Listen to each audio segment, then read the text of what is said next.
Buenos días, soy Josep Lovera, profesor de Sociología de la Universidad Autónoma de Madrid, y hoy para nuestra ponencia tenemos a unos invitados de lujo en esta línea temática 4, en la que vamos a tratar la comprensión pública de la ciencia y, en primer lugar, os quiero presentar a los invitados.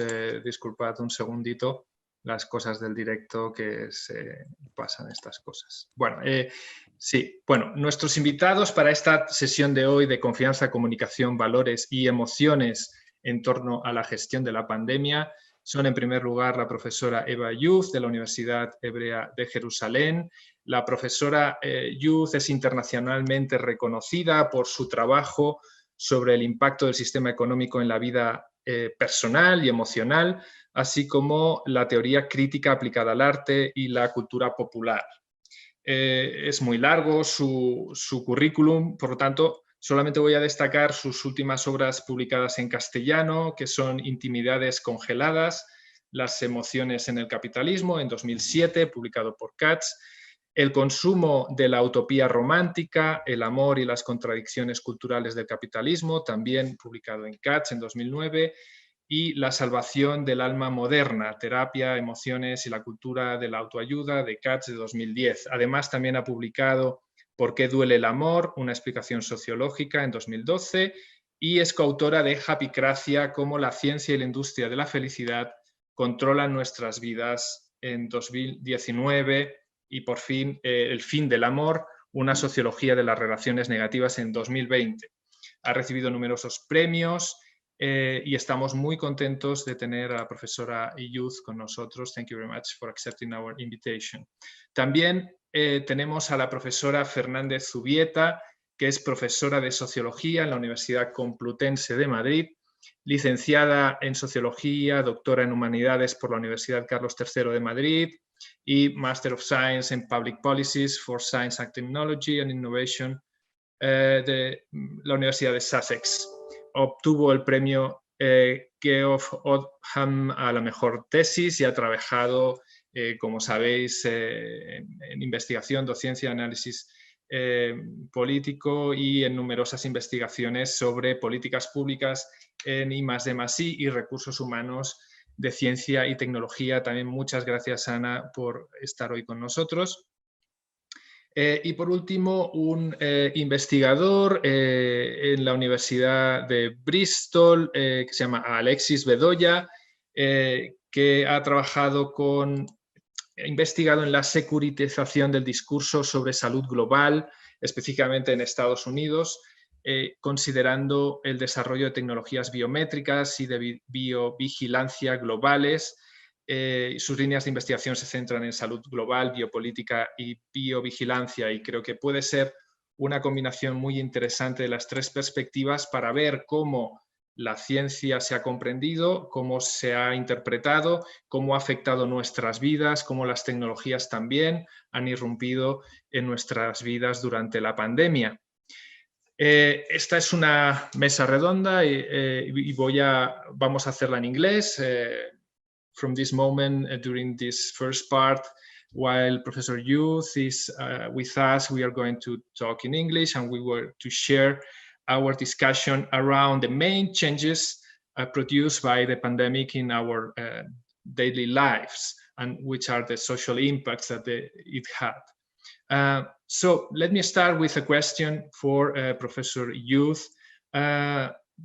Thank you very much for accepting our invitation. We are very happy to have you here. What are the main changes that the pandemic has produced in our lives?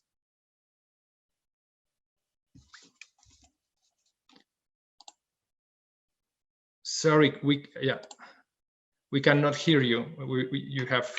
You had mute. Oh, sorry. Oh, yeah. Thank you. First of all, so I wanted to say how delighted I am to have been invited, and I wish I could see your wonderful country, you know, physically, but I guess we will all have to postpone this. So let me try a few directions to try and evaluate these changes. First of all, I think the corona crisis is quite unique in many respects, although humanity has known many pandemics. And perhaps the most striking aspect of this crisis is that 5 billion people have relinquished almost completely their mobility, their work, and their ordinary socializing.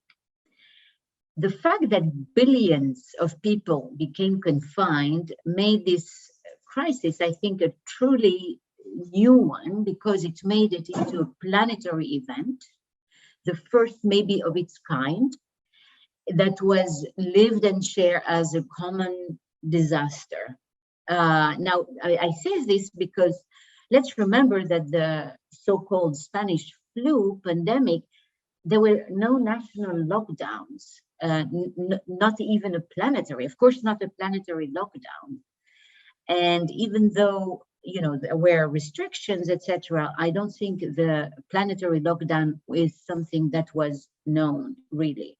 And even, I think the Ebola outbreaks in 2014 and 15, only Sierra Leone, I think, enforced a national lockdown for 3 days on 2 occasions.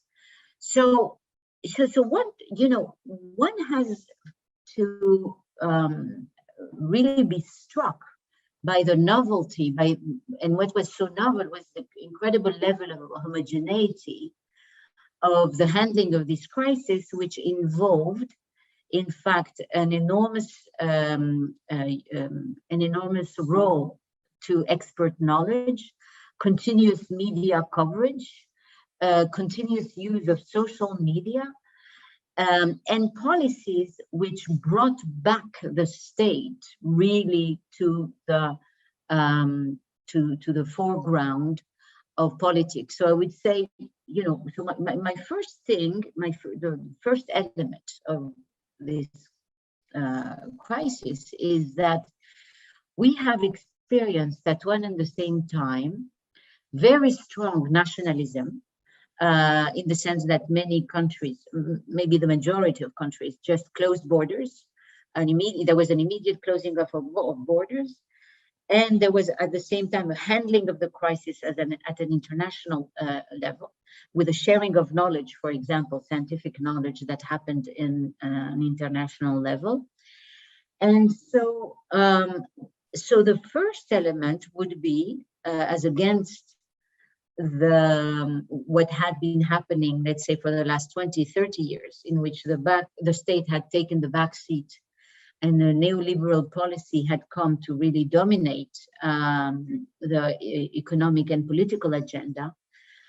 We have seen the nation state, in fact, come back with tremendous force. And you look at Biden's enormous stimulus package, his idea of spending $6 trillion to relaunch the economy, which was hailed by many as a kind of new deal, is in fact the proof of it. He's using the pandemic, in fact, to bring back the state, and he has been able to mobilize bipartisan agreement to this plan. And so this revealed in a way not so well kept secret, namely that neoliberal policies badly need the state, and that only the state can save us, in fact, from disasters, as was the case in 2008. So that's my first point, perhaps.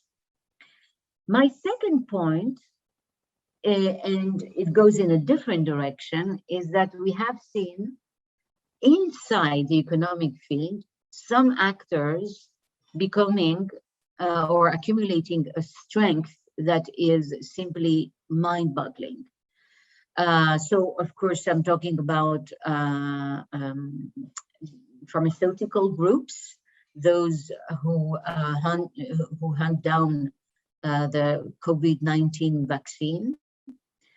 And I'm talking about technology giants like Netflix and Facebook and Apple and Microsoft. And of course, the unforgettable Zoom, without whom we would not be talking today. And in 2020,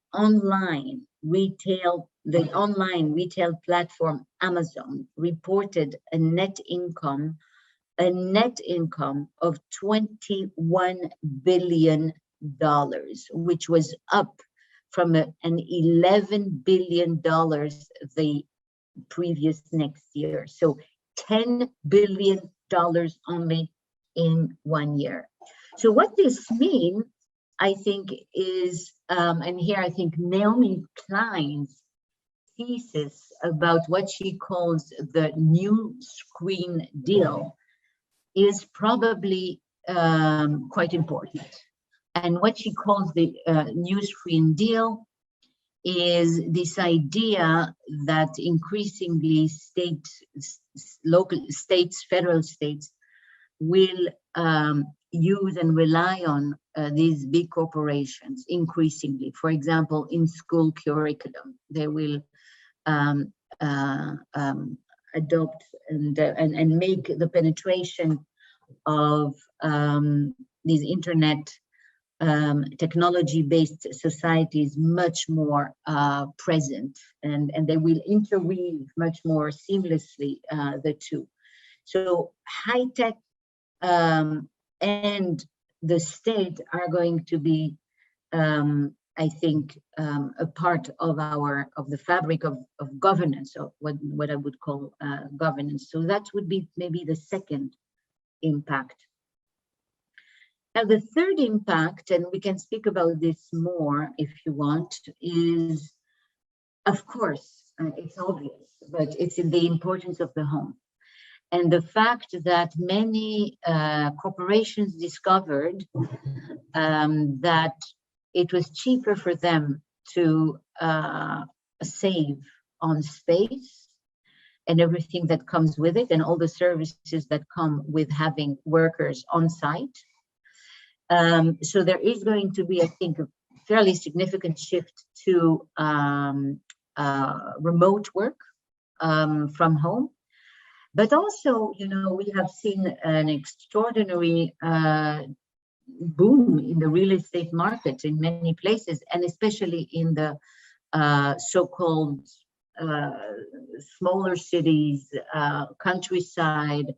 I'm not sure we can yet say if this is a temporary tendency or not, but this may affect the kind of power relationship between big cities and smaller cities, and so that's one element of this. And the second is the new importance of the home. I mean, the home is normally a place in modern life. It is a place we go back to.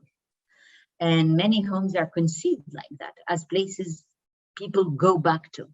Now, if homes are places in which people actually live and spend most of their time and combine work and domestic issues, it really is going to change completely our approach to homes and, you know, maybe even urban planning. It's still too soon to see if this is going to be realized or not.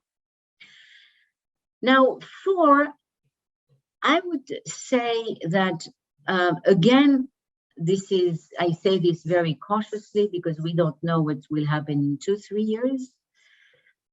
I think that we were already moving to what some thinkers have called a post-sociality. Post-sociality is a sociality in which people do not have to meet physically in order to have relationships. And the pandemic, what is striking about this pandemic, what is striking about the ways in which we handled it, is how much we immediately reinvented new forms of sociality mediated by the internet, mediated by Zoom. And I think this is going to stay probably, or part of it is going to stay, this sociality. I say post-social because it doesn't mean sociality is disappearing. I mean it is changing its shape. And I think we're now in the brave new world of this new mediated, technologized sociality. And finally, what I found one of the things I found also the most striking in the pandemic was the fact that in many countries, for example, Germany or the United States, there was an alignment of political positions with medical issues. Now that's really new. And it's quite interesting because in the United States, for example, being Trumpist became associated with not wearing masks. And some people in some states found mask wearing deeply offensive because they interpreted it as an attempt to their freedom. They interpreted the issue of masks as a way to limit and constrain their freedom. Whereas others, interestingly enough, those that are more aligned with what I would say a rational liberal point of view, are the ones who accepted most readily, in fact, the views of the medical establishment. And so you have now a kind of new divide that did not exist before, a new political divide around medical issues, and which itself seems to be overlapping another divide about what I would call epistemology. And epistemology turns out to have become central to democracies. If there is one thing that the pandemic has revealed, is how much epistemology is in crisis and how much democracy really relies or relied implicitly so far on a kind of notion of truth. But this notion of truth was, as you know, very bitterly contested by many social groups, with people even contesting, for example, what Fauci, in the United States was recommending, and even some people contesting the existence or the lethality of the virus. So these political realignments really now pose the problem, and I think this question is going to haunt us, especially with the new importance of conspiracy theories. It points to the new importance of epistemology, and I would bet that epistemology is going to come back to the fore very much of our societies, precisely because the whole notion of truth was so bitterly contested. And which truth do you accept? So let me just say what are my 5 points. I would say one is the power of the state. The state is back, along with the fact that we have experienced a planetary event. These two things go together. So a state, and I would say nationalism, a form of nationalism came back to the fore, as well as the possibility of conceptualizing and feeling and living through major planetary disaster. I think this will change or may change our awareness of ecological issues. So that's my first point, and it goes in both directions, both planetary disaster, awareness of planetary disaster, and nationalism. Second, the new Green Deal, the ways in which techno industries have accumulated enormous capital and an enormous economic advantage, which even within the economic field puts them way ahead of all the rest. So it's not only liquidating, probably accelerating the liquidation of small business, but even within the economic field, creating enormous disparities. 3, the importance of the home. and the implication that this may have for big cities. For, I think, the disappearance of the social as we knew it, the emergence, I didn't speak enough about that, but I would say near the emergence also of new forms of solidarity, maybe negative solidarity, solidarity out of absence and not presence, or distance, solidarity out of distance and not presence. And finally, I would say the centrality of epistemology for politics and the alignment of politics with medical issues. I hope I answered you. Yeah, very much. Thank you. A lot of interpelling ideas. Let me start asking you about the focusing in on the role of home, and it's more important now having a partner. We consider now more important family than 1.5 years ago, because you said that this first planetary event, it's a common disaster. This is a very powerful idea, thinking that our societies globally are being affected with similar forces, not necessarily equally, but in the same direction. Are our values changing? We appreciate more having a family or having a partner than before the pandemic? Well, you ask an interesting question. I think that the pandemic exposed one big divide. Well, of course, it exposed a divide that we were not aware of, which is what we call now essential workers and the rest, where the essential workers were the ones who had to go out of the home. And they were much more affected by the pandemic than others. So in the United States, Black people and Latinos have been much more affected by, have died in much greater proportion than white people. And this has to do with the fact that they were in much more essential sectors. So that's one thing that the pandemic revealed. It's a kind of fault line that overlaps the distinction between poor and rich, but it took a new form, I think.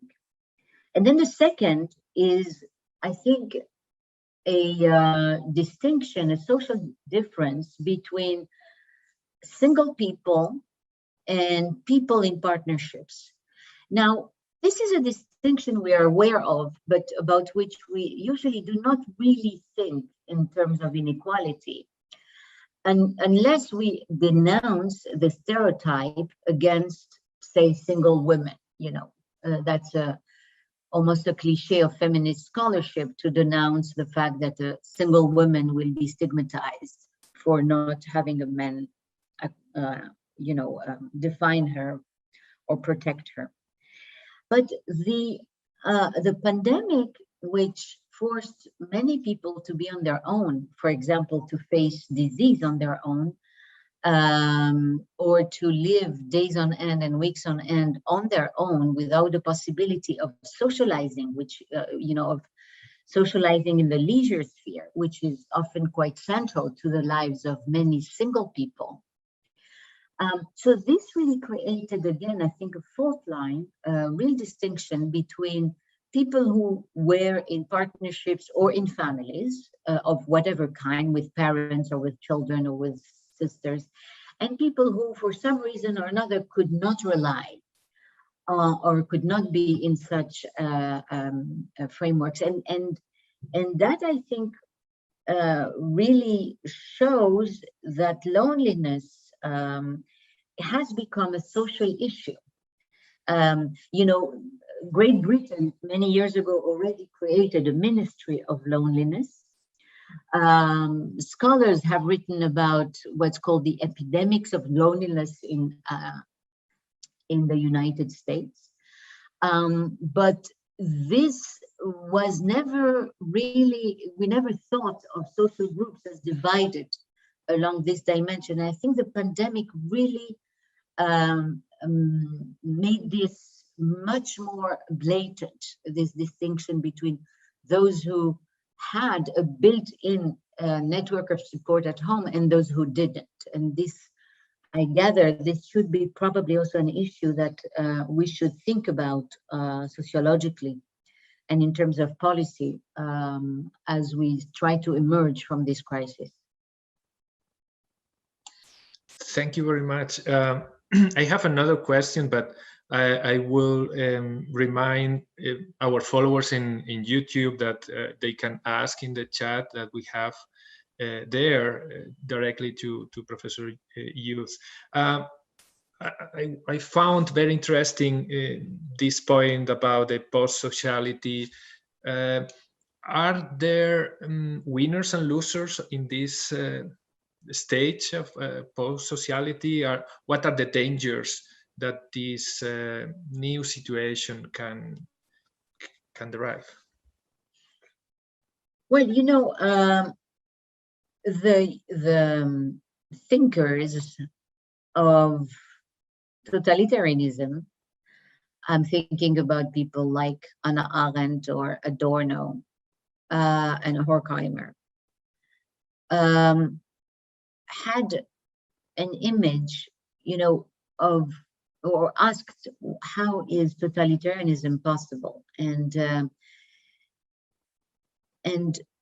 Arendt had this idea that masses, what we call masses, are actually made up of the mass does is to break up people and to isolate them. And so when you think of it, we have, I mean, if you want to have a kind of negative or pessimistic interpretation of what may happen, is that we become confined and defined increasingly by our home. That means not only, of course, that we are losing our freedom. I'm not talking about that obvious character, but also it means that as the home plays an increasing role in our work and our, self-definition, it could mean that the traditional sources of solidarity, I don't know, for example, trade unions, become much more difficult. I mean, I'm just guessing. Creating a trade union on Zoom seems to be much more difficult and much more challenging than if you are, say, sharing a space with other people. So politics has been a form of sociality. I mean, people create political opinions and they share their political objectives and goals by sharing together a space and by acting in space. Once you remove that, and once you create, in fact, single units,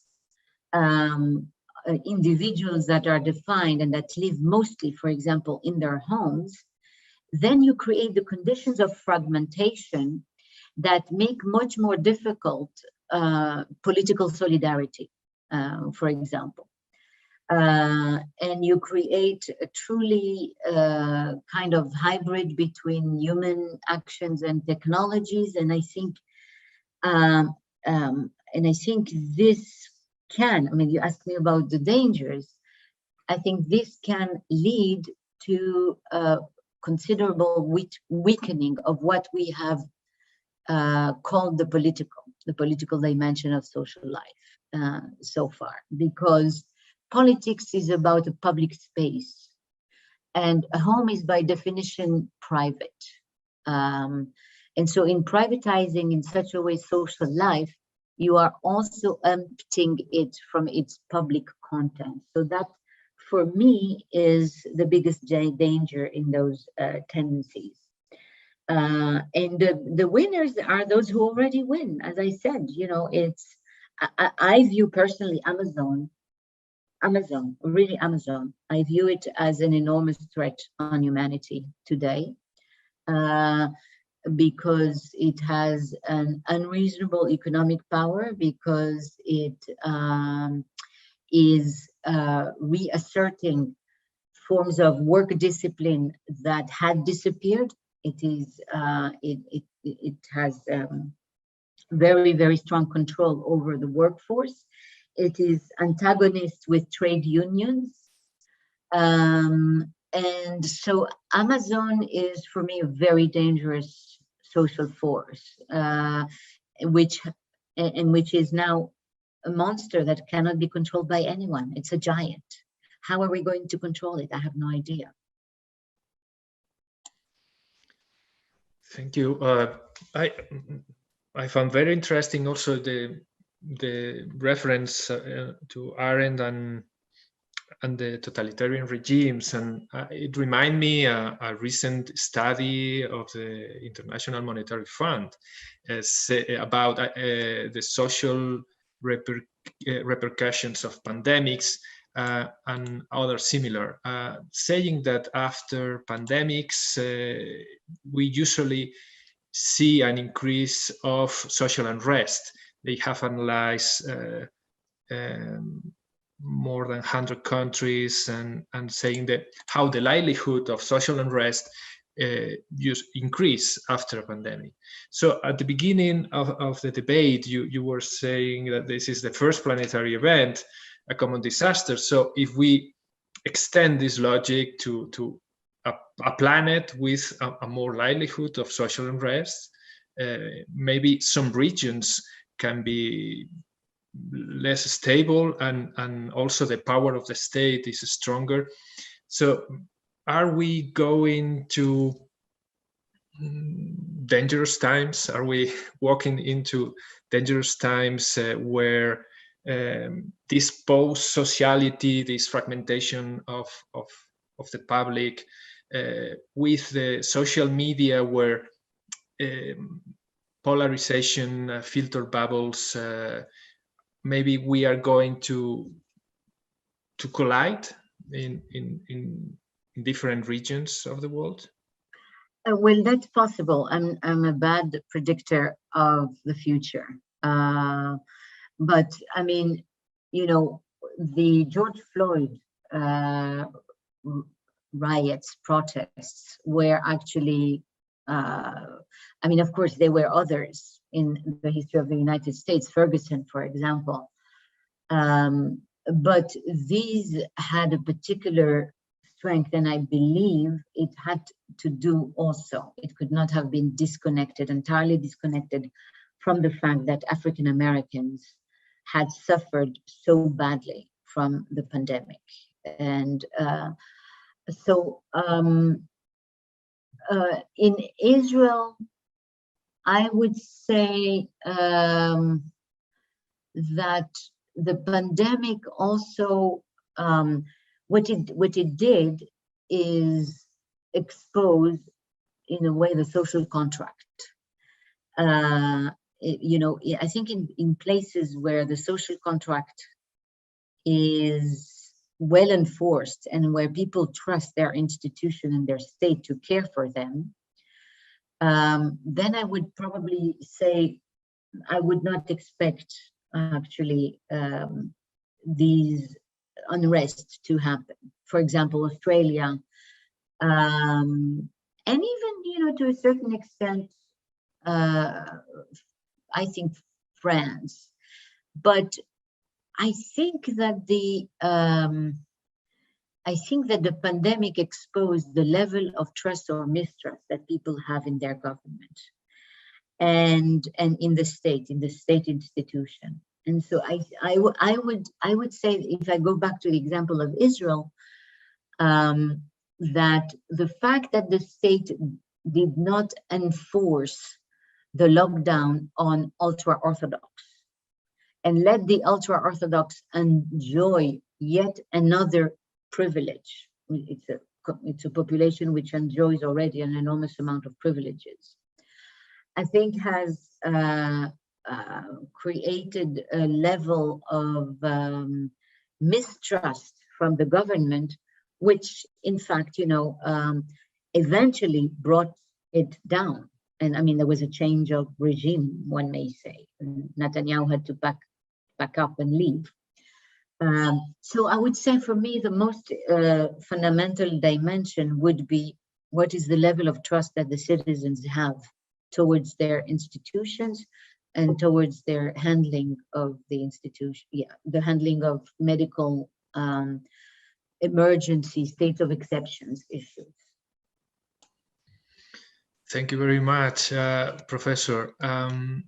I have a last question, but I wanted to know if Fernandez Zubieta or Professor Bedoya have a question for Professor Youth at this point, or maybe I can go ahead with my last question. Go ahead. Thank you, Josep. I have a question. Because Eva, thank you very much for the presentation. You have made a lot of very crucial points, so it's difficult to pose a single question. But it is interesting to me how the coming back of the state, and also at the same time that the technological giants are becoming more and more important. So probably there will be an alignment of interest or a disalignment of interest between the state and the technological firms, probably. So what would be the impact of this on emotions, or emotions becoming more marketized or becoming more or less commodities?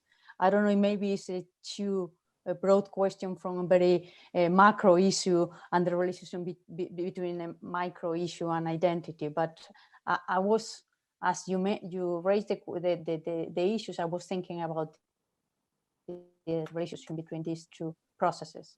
Thank you. Thank you very much. I'm not sure I will know how to answer your question. It strikes me that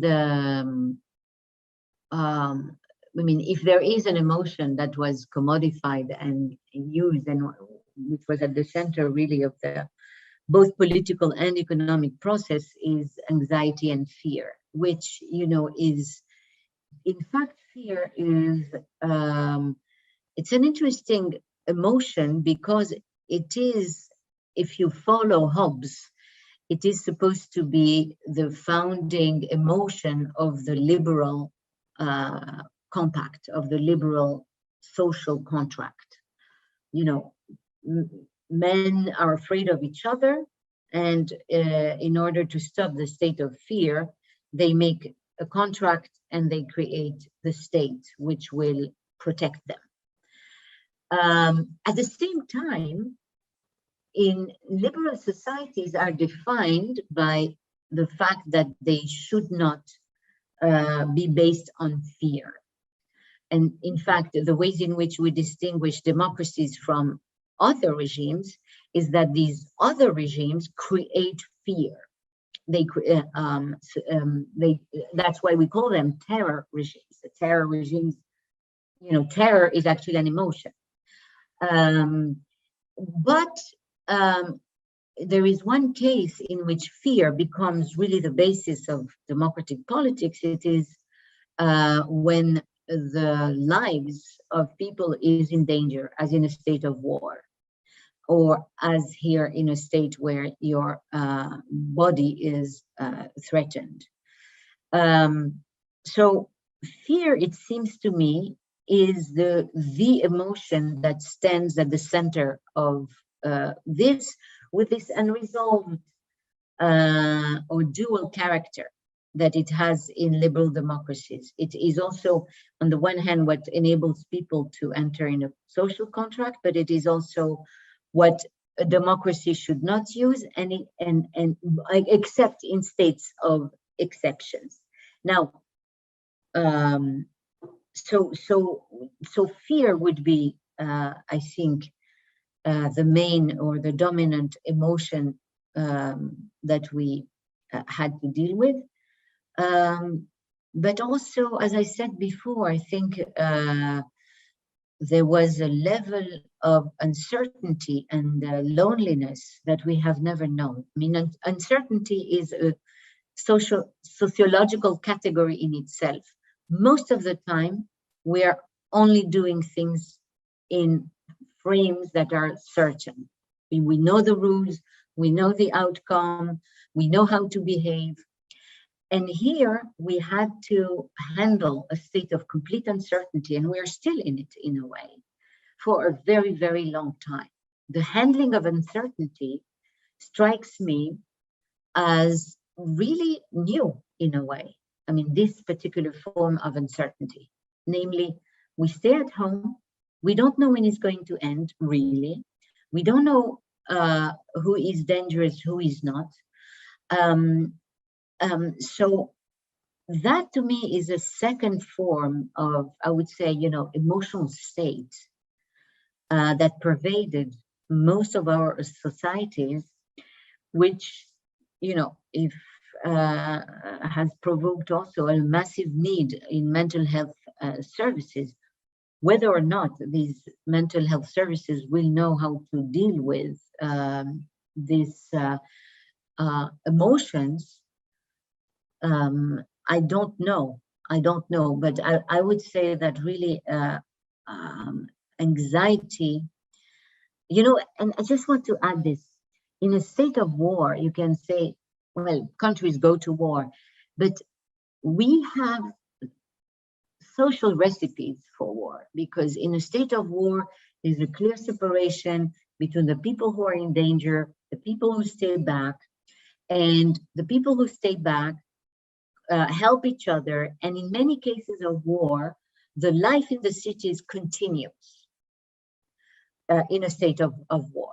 And we have recipes for solidarity and for mutual help.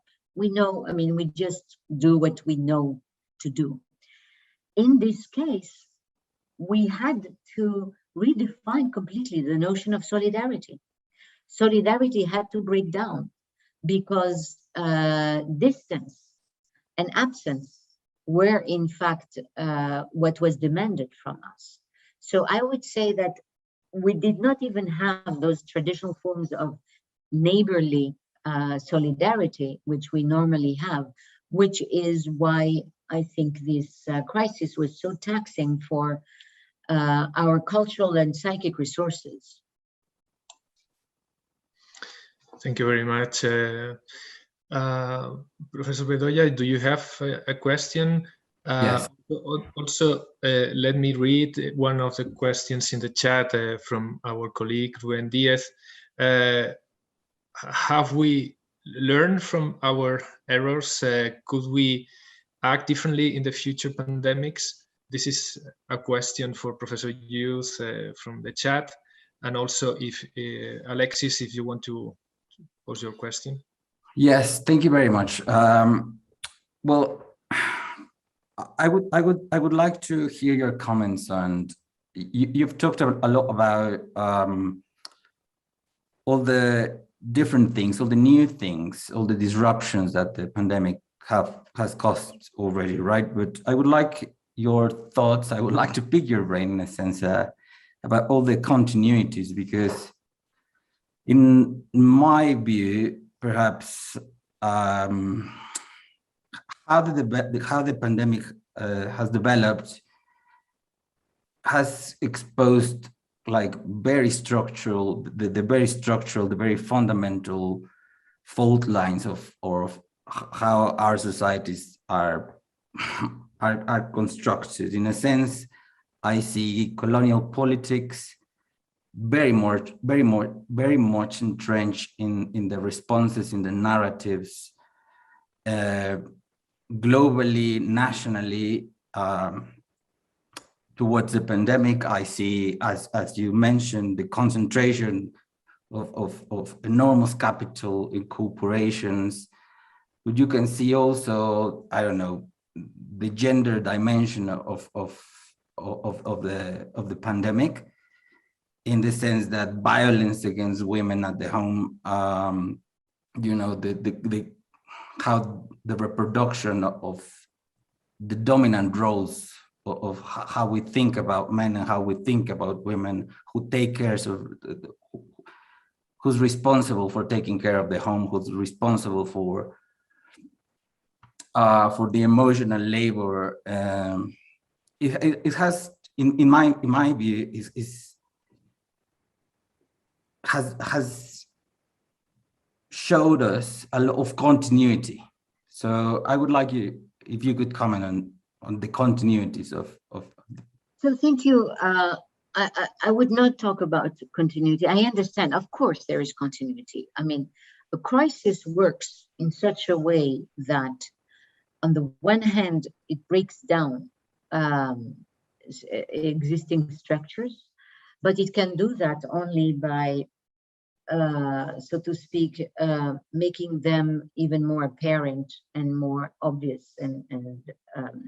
So, of course, a crisis never happens in a vacuum. It does not reinvent everything at all. It, in fact, as I said, I think quite often makes more visible. I mean, the crisis consists often in making more visible things that were invisible. So, for example, the enormous power of the state, as I mentioned before, I think the state was always in the background, and we always knew that the economy needed the state. We simply, neoliberals made sure to deny it. The state came back to the fore because it was there all the time. So in that sense, of course, we can speak about a continuity and about the strengthening of that existing structure. And I think that's what crises do. You have both at one and the same time to think of it both as a rupture and as an intensification or exposure of structures that are invisible, which is what you call continuity. And I mean, I think it's not exactly continuity. It is making visible those structures. With regard to gender roles, yes, of course. This was all over the, all over the newspapers, all over the world.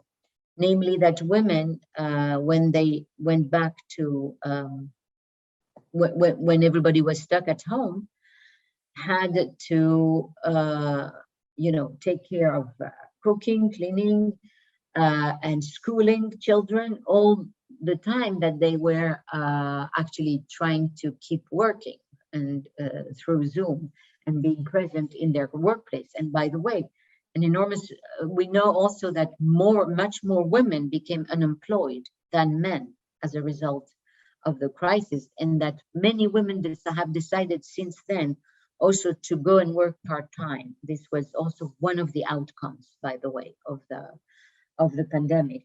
And of course, this is done in the background of gender inequality, which we know about, which it pre-exists, of course. That's exactly what crises do. And just to go back to the other question that was asked, what have we learned? Have we learned from our mistakes? And perhaps I will finish with that. It sounds to me maybe a good way to finish with. So listen, first of all, I do not like often to accuse leaders of not thinking about the future or imagining catastrophes they could have hardly imagined. So, we can all speak about the extraordinary lack of masks, for example, for many months in many countries around the world. I don't know how preventable this was or not. So I think it's not productive to criticize in hindsight things that needed the adequate imagination to be taken care of in advance. However, where I would want to, where I think we should really give a lot of thought is about the fact that China has taken at least, I think, 4 or 5 weeks, 6 weeks maybe, before the virus, the extent of its lethality and the extent of its spread became obvious. And this is where I think we should absolutely learn from. First of all, I think China behaved like a totalitarian country. It repressed the voices of its own doctors who were trying to raise alarm bells. And it did that at an enormous cost of lives, of Chinese lives, of course, and of lives in the world as a whole. So I think if there is something that we should learn from, is that there should be a kind of international mechanism to make demands now on countries to report immediately on events or outbreaks like this one, and to actually think about a new form of law, international law, a new form of even, we can even imagine sanitary courts, which would judge and establish sanctions against countries which fail to adequately report on possibly lethal viruses and things of that sort. That for me is the main lesson that we need to learn, namely create a kind of international mechanism to raise alarm bells and to try and quell and stop these pandemics as early, as quickly, as fast as possible. Maybe that would be the thing I would end with. Thank you very much, Professor Youth, for your excellent ideas. I think very interesting, these international mechanisms, and particularly the proposal for a sanitary court, international court. I think I never heard before this proposal, and I think very interesting. I really thank you for your participation in the debate. We will continue with questions. Thank you so much. So I have to go. I really thank you again for the invitation. Thank you very much, Professor Youth. Until the next time. Bye-bye. Bye-bye. Pues como Professor Youth, la profesora Youth se ha ido. Si os parece, continuamos en castellano con la sesión, el debate. En esta ocasión con Ana, sería la siguiente pregunta, la profesora Fernández Zubieta, de la Universidad Complutense de Madrid. Ana, tú que has estudiado en profundidad los sistemas científicos y de innovación, ¿cómo ha afectado esto a las instituciones de la ciencia? ¿Cómo ha afectado esta pandemia? ¿Tú cómo lo ves? Hola, buenos días. Muchas gracias a la organización por haber creado este evento y por haber traído a este gran speaker, ¿no? De nombre internacional. Bueno, también quería agradecerte a ti personalmente por haberme invitado a esta presentación y reconocer que cuando me llamaste para hablar a un evento sobre comprensión pública o de la ciencia y del COVID, pues me quedé un poco sorprendida porque puesto que tú eres uno de los expertos en España que más sabe del tema, con lo cual espero que en la parte final tengamos tiempo para discutir un poco cuáles son también tus visiones sobre el tema. Entonces, lo que voy a hacer en la presentación va a ser entroncar una serie de cuestiones sobre la COVID y la relación con las políticas públicas de I+D+I, que es a lo que me dedico, ¿no? También he tratado el tema de la movilidad de investigadores, que eso evidentemente ha sufrido un gran impacto por la COVID, y seguro que es muy interesante ver cuál es el impacto en las formas de colaboración, participación y producción, pero creo que es más relevante ver cuál es el impacto en las políticas de ciencia y de tecnología, que es a lo que voy a dedicar la primera parte de mi presentación. He preparado unas diapositivas, con lo cual voy a intentar compartirlas a ver si no tengo ningún problema. Bueno, creo que ya lo estáis viendo. Vale. Entonces, como decía, la primera parte la voy a dedicar a hablar sobre el impacto de la COVID en las políticas públicas de I+D+I, y la segunda parte la dedicaré más a cómo ha sido la parte del papel de los expertos y las expertas en esta crisis, ¿no? Y luego finalizaré con unas conclusiones y traeré un poco en qué nos puede ayudar la sociología de la ignorancia a pensar o repensar lo que hemos vivido.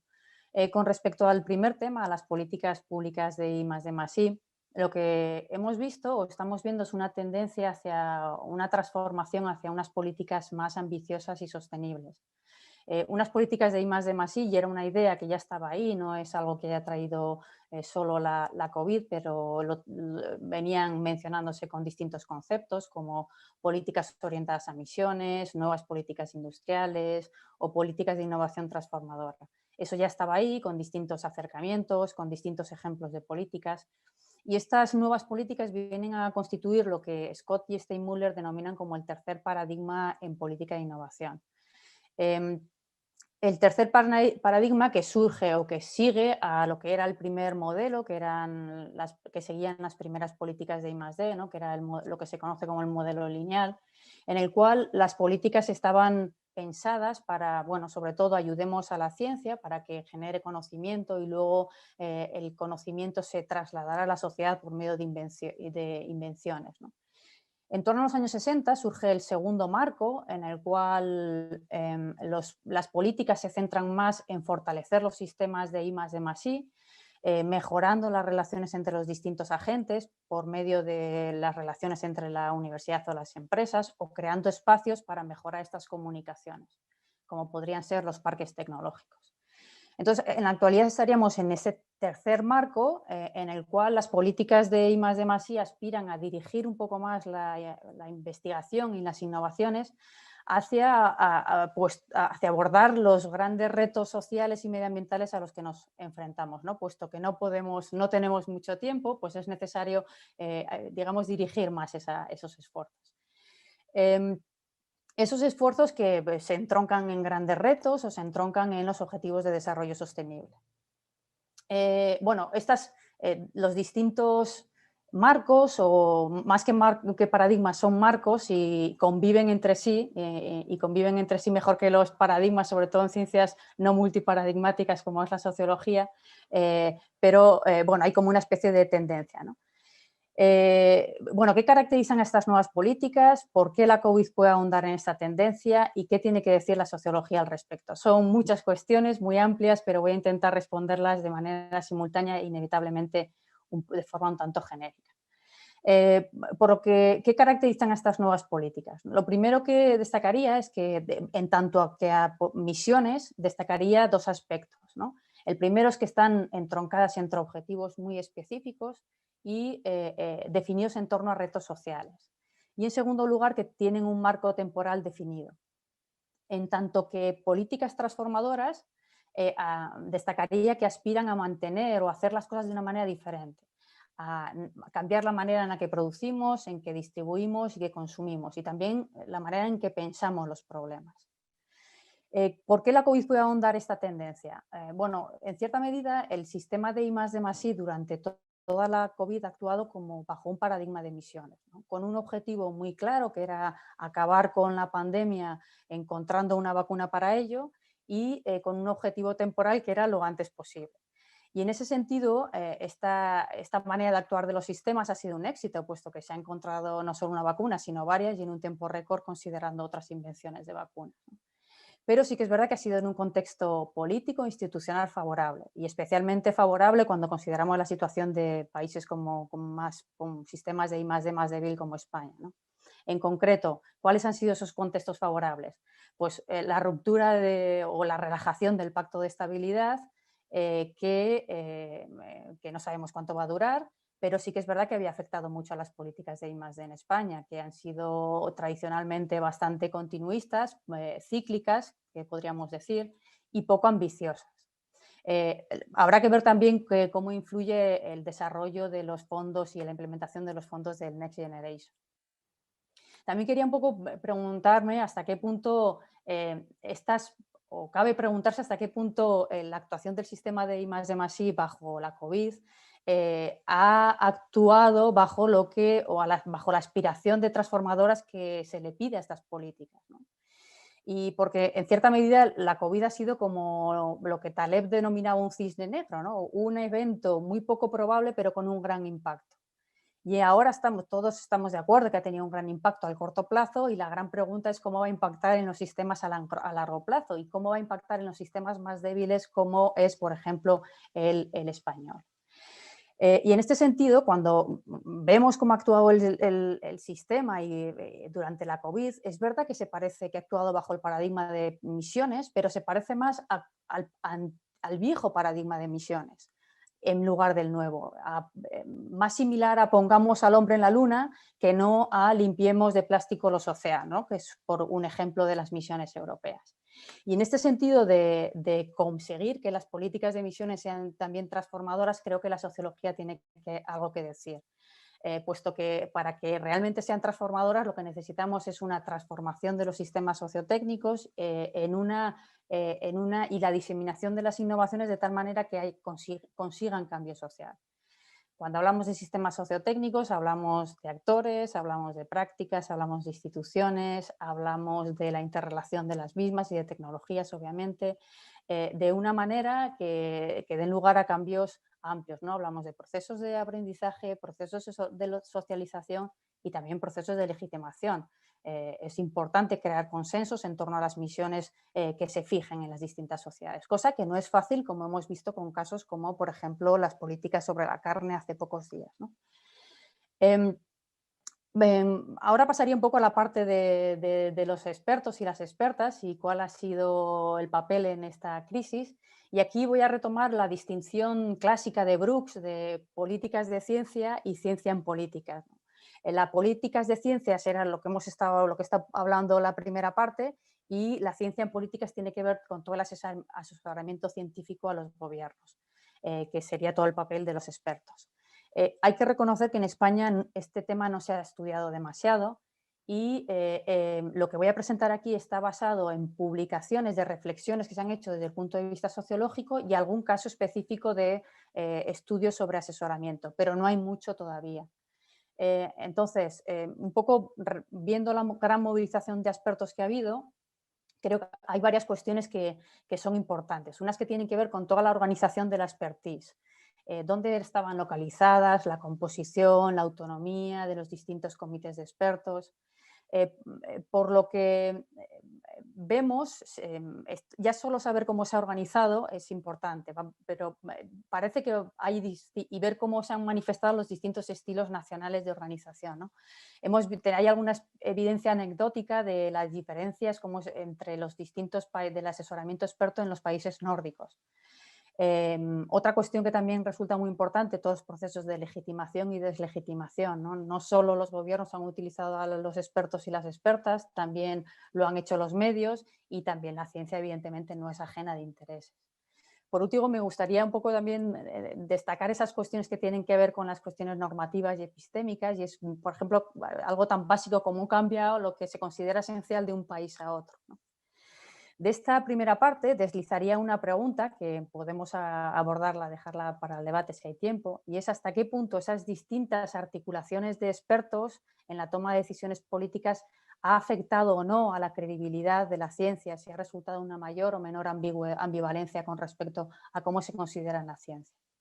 Por último, ya voy terminando, no quería olvidarme de algunas cuestiones que también son relevantes, ¿no? Y que tienen que ver con todas las cuestiones de diferencias en torno a sistemas políticos, científicos, sanitarios más o menos débiles. Normalmente estos aspectos están correlacionados y básicamente es abordar todas las cuestiones de desigualdad, ¿no? Y en este caso cómo afectan a los expertos. Aquí voy a sacar una serie de recomendaciones que están basadas en unos pocos estudios que hay sobre expertos, la labor de la expertise sobre la pandemia y también actuales. En primer lugar, es importante prestar atención tanto a los aspectos formales como informales del asesoramiento científico. Hemos visto en los estudios sobre Filipinas que mostraban que muchas veces el asesoramiento científico, especialmente en sistemas débiles, es informal y no solicitado. Y es importante formalizar esos procesos de asesoramiento, pero también es importante mantener esos canales informales para asegurarse que el asesoramiento científico sea reflexivo, ¿no?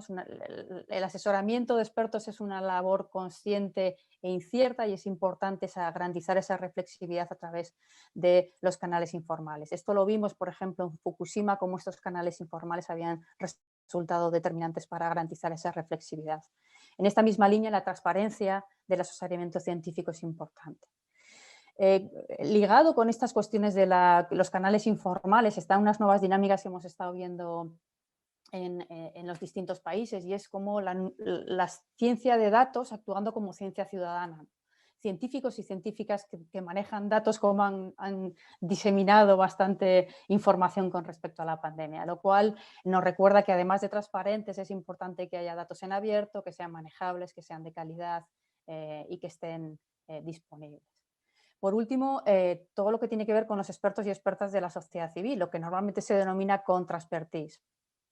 Aquí algunos estudios nos han indicado cómo los movimientos, especialmente en países como en Brasil, han actuado como redes de ayuda y de tomas de decisiones y además con tomas de decisiones de manera participativa por medio de consejos civiles, ¿no? Con lo cual, un poco recordar la importancia de la producción del conocimiento basado en experiencias y en prácticas alternativas.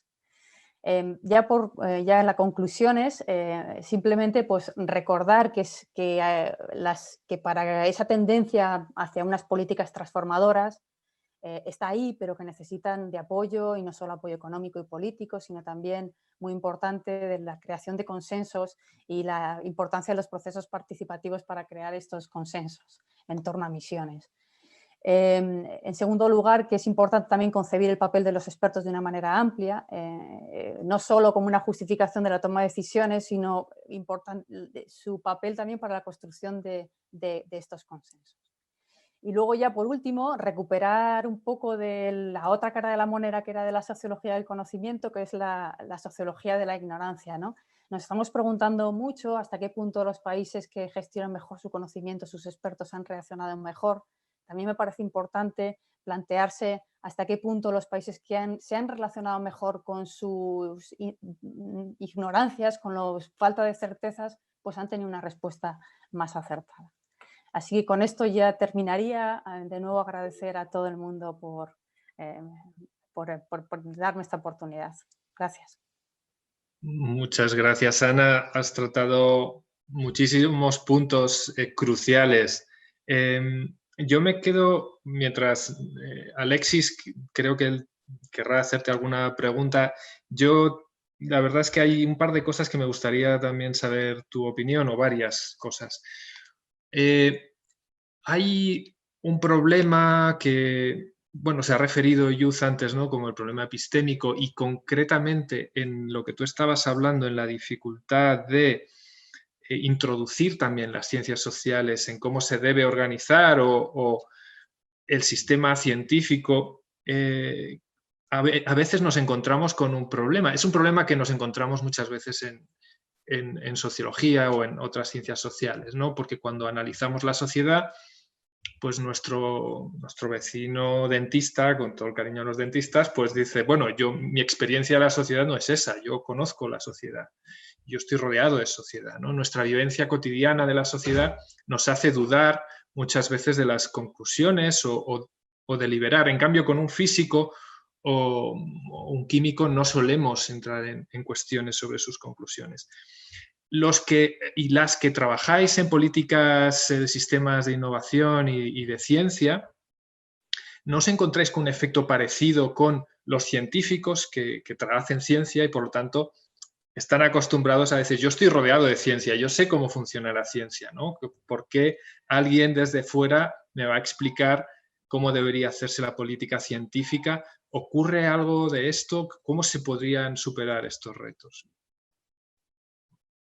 Bueno, gracias por la pregunta. Primero, reconocer que aunque haya este proceso hacia políticas transformadoras y que sería ideal que fuesen participativas, que es a lo que aspiran, la realidad está muy lejos hay muy pocas experiencias que sean realmente participativas, y luego los procesos de participación normalmente se suele, por poner un ejemplo, es verdad que las políticas de Smart Specialization han sido más participativas y querían meter a la cuarta hélice, que se denomina, ¿no? Que es la sociedad civil. La participación en ese aspecto todavía ha sido muy limitada, con lo cual esos problemas de expertos que se arroguen con la voz de la sociedad civil todavía estamos muy lejos de verlos. Estamos más todavía en un proceso, por lo menos desde España, donde estamos un poco empezando con esto de la participación en políticas de I+D+I, no en otras áreas. Pues tenemos que un poco que lidiar con este proceso top-down para que sea cada vez menos top-down, ¿no? Y bueno, y sobre todo creo que tenemos que aprender mucho sobre los procesos participativos a distintas escalas, políticos y también sobre cuestiones medioambientales, que ahí tenemos que, o sea, todavía hay ejemplos de cómo se puede generar pues jurados populares o incluso también llevar varios expertos. Hay muchos modelos de cómo organizar la expertise para que sea, para facilitar un proceso participativo. Tenemos que aprender todavía mucho en políticas de I+D, eso sí que quería remarcarlo, por lo menos en España. Muchas gracias, Ana. Alexis, ¿tú tenías alguna pregunta? Sí, a mí me encantan los temas que, que habla Ana. Y a mí en particular hay cosas que me interesan mucho, ¿no? Por ejemplo, quisiera nada más preguntar rápidamente sobre este asunto del problema de la credibilidad en la ciencia, ¿no? Porque por una parte, yo seguí muy de cerca el debate entre virólogos especialistas al principio y el desarrollo de la pandemia. Y un poco era ver en tiempo real cómo se hace ciencia, un poco de escucharlos discutir. Y, por ejemplo, todo el asunto, si el virus se transmitía por medio del aire o si se transmitía por medio de droplets o este tipo de cosas. Y eso cómo llevaba al desarrollo de cierto tipo de decisiones en términos de política pública, ¿no? Eso en alguna medida que al principio, por ejemplo, y luego en la Organización Mundial de la Salud, y hasta ahorita sigue siendo un debate sobre la confianza en que se le pone digamos, a las recomendaciones científicas cuando el proceso de la ciencia en sí mismo pues no es cierto y no es unidireccional y uno se equivoca y eso por una parte creo que genera, o sea, hay una parte como en la comunicación del proceso de generación científica que puede generar esta falta de credibilidad. Esa es una parte que me parece como pues muy natural al proceso, que a lo mejor mucha gente que es externa, pues a lo mejor no está cercana con eso y puede restarle credibilidad.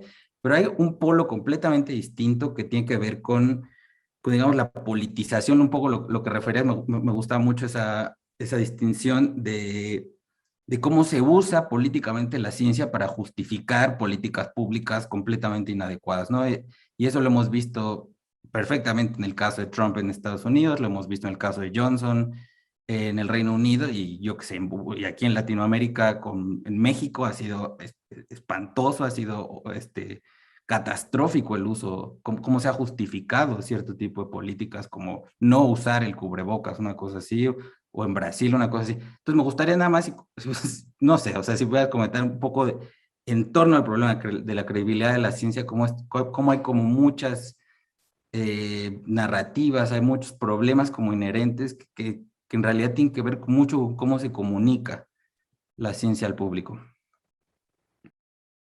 Bueno, muchas gracias por Perdón, la pregunta. perdona. Solo quería agradecer antes porque se me pasó a Joseph, a Margarita, a Ramón Ramos, a todo el mundo y muchas gracias por la invitación. Perdona. Muchas gracias por la pregunta. Es una pregunta bastante complicada porque es verdad que aquí hemos sufrido procesos de visibilización y es cierto que también la propia ciencia tiene mucho que aprender de esta experiencia. Sabemos que el asesoramiento o la ciencia en política es una tarea peligrosa. Eso ya desde Weber lo tenemos más o menos claro, ¿no? Pero bueno, pues siempre hay que pasar por la experiencia. Luego también es cierto que el poder también es atractivo y hay muchas veces que, bueno, pues son cantos de sirena que muchos se sienten atraídos a convertir lo que al fin y al cabo es una posición desde una experiencia científica, pero que muchas veces sabemos que el conocimiento científico es incierto, pues en una toma de decisiones, ¿no? Con lo cual, o sea, que son dos tareas totalmente distintas. Cualquiera que haya hecho un poco trabajado como asesor de políticas con P minúscula sabe que la evidencia, aunque quieras hacer evidence-based policy o política basada en evidencias, te llega nunca tienes suficientes datos, es muy difícil llegar es imposible. Entonces siempre tiene que venir el político o la política a tomar una decisión. ¿Qué es lo que ha pasado aquí? Y es verdad que ha sido asombroso que lo hemos visto de manera global, ¿no? Cómo los políticos se han puesto un poco detrás y han utilizado y se han utilizado más a la ciencia de distintas maneras para legitimar una toma de decisiones y que tiene que ser política, ¿no? Muchas veces.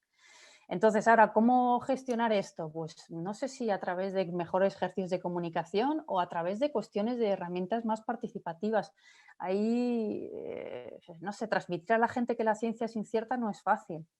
Por eso quizás, no sé, soluciones participativas pueden ser más interesantes. También es verdad que la participación necesita un largo plazo y en esta crisis no teníamos mucho largo plazo. Así que bueno, no doy una respuesta concreta, pero más una reflexión. Y también me interesa saber lo que piensa Josep sobre las ambivalencias de la ciencia y cómo ha cambiado la percepción de los científicos y científicas durante todo este proceso. Si tenemos tiempo después de que hable Alexis, pues me gustaría volver a eso también. Claro, muchas gracias, Ana. Sí, o sea, un poco en la reflexión que estáis haciendo y ese efecto teflón al que tú te refieres y que Loisa del Pino también mencionaba en algunas ocasiones, ¿no? Cómo los políticos utilizan la ciencia para que no se les enganchen las decisiones, ¿no? Para que, digamos, yo tomo esta decisión porque la ciencia lo dice y así mi responsabilidad pues no se queda enganchada a la decisión, ¿no? Pues suceden cosas curiosas con esa mezcla que tú te referías de politización de la ciencia y lugares un poco complicados, ¿no? Pero sí que es verdad, me gustaría saber tu opinión y luego preguntaremos a Alexis sobre estos otros temas, ¿no? Pero ¿cómo podemos incorporar lo poco que hayamos aprendido, ¿no? En esos procesos cruciales? Porque eso que tú estás planteando, así como de pasada, cada uno de esos puntos tiene unas consecuencias importantes, ¿no?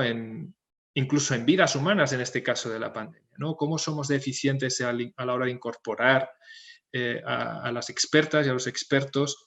¿Cómo se construye ese conocimiento transdisciplinar? Porque sabemos que el virus no es la pandemia, o sea, la pandemia es mucho más que un agente infeccioso, es cómo también nos relacionamos y cómo favorecemos o no que ese virus se extienda. Entonces, al principio, y yo creo que hemos hablado de esto, al principio de la pandemia nos ha costado como sociedad mucho esa incorporación de las ciencias sociales en la toma de decisiones, ese lenguaje transdisciplinar que no hemos aprendido en nuestras facultades, ¿no? Cómo hablar lenguajes, cómo construir un metalenguaje para entendernos con otras disciplinas. ¿Hasta qué punto ves optimismo en que ese aprendizaje que han hecho algunas personas se traslade a las instituciones, ¿no? Y que perdure más allá de las personas que han vivido estos meses? A ver, primero voy a diferenciar de lo que es una reacción a corto plazo y sacar lecciones, porque eso requiere estudios específicos, y diferenciarlo de lo que pueda ser más del asesoramiento de expertos y expertas a largo plazo, ¿no? A corto plazo, las indicaciones de canales formales e informales es importante tener en cuenta, bueno, todo este tipo de cuestiones que he mencionado sobre el asesoramiento experto.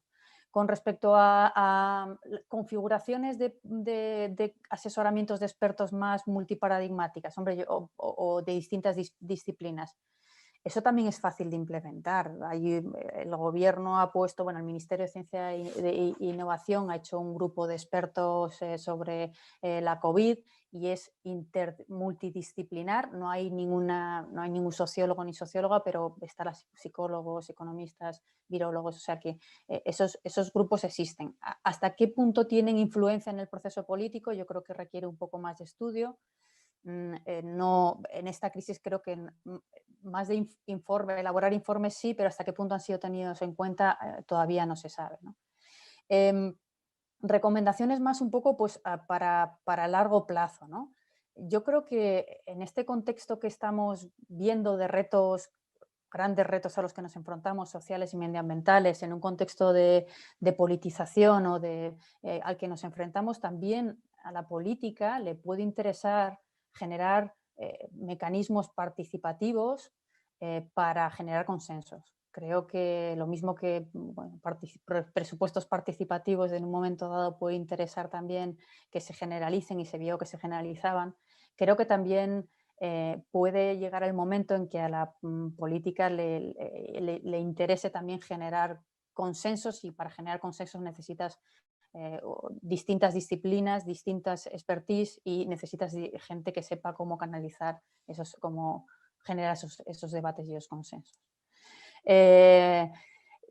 También hay una cuestión de top-down, o sea, que te obliguen a ello. Desde Europa está viniendo también muchos diseños de políticas más hacia políticas transformadoras de emisiones, que vienen un poco, que obligan también a ciertos grados de participación. Esto lo hemos visto con los fondos estructurales, que obligaban a hacer un diseño más estratégico vuelvo a las de estrategias de especialización inteligente, y que ahora van a obligar a tener determinados aspectos de gobernanza y etcétera, ¿no? Hacia un poco también forzar un poco más a los distintos gobiernos regionales a ir un poco en este camino, porque también evidentemente necesitamos consensos. Estupendo. Yo creo que en parte también ha respondido a una pregunta que nos llega desde el chat de Jorge Ruiz de Liesa, que nos pregunta un poco por el papel que puede tener la sociología en esos procesos, ¿no?, de transferencia. No sé si quieres añadir algo más aparte de esa intervención última que has hecho. Bueno, yo creo que además Jorge tiene mucha experiencia también en estas cosas o sea, la sociología es muy buena preguntándole a la gente, no asumiendo lo que piensa la gente, ni poniéndose ni haciendo de voceros, ¿no? Somos buenos preguntando y viendo esos significados un poco sociales, y eso hay que reivindicarlo. Luego también la sociología tiene muchas experiencias con distintos procesos participativos, con lo cual también ahí hay mucho que aportar. Así que gracias. Muchas gracias, Ana. Muchas gracias por aceptar participar en la mesa de hoy. Y vamos a pasar con Alexis Bedoya, que ha trabajado, como he dicho al inicio, en la Universidad de Bristol, y ha investigado en estos procesos de los discursos sobre salud global, específicamente en Estados Unidos. Alexis, supongo que la pandemia ha tocado de lleno en tu área de investigación. ¿Qué lecciones sacas? ¿Qué nos puedes explicar de lo que has vivido? Pues me interesa mucho porque creo que yo empiezo donde Ana termina, en la cosa de la incertidumbre. A mí me ha fascinado la cuestión de la incertidumbre por un buen tiempo, entonces también preparé algunas diapositivas que me gustaría rápidamente presentarles.